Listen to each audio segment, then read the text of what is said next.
from their parents.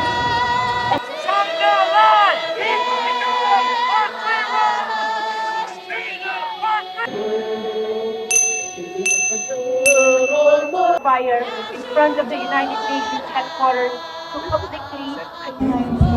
in front of the United Nations headquarters in New York City. It is right to eradicate our Tibetan culture, language, and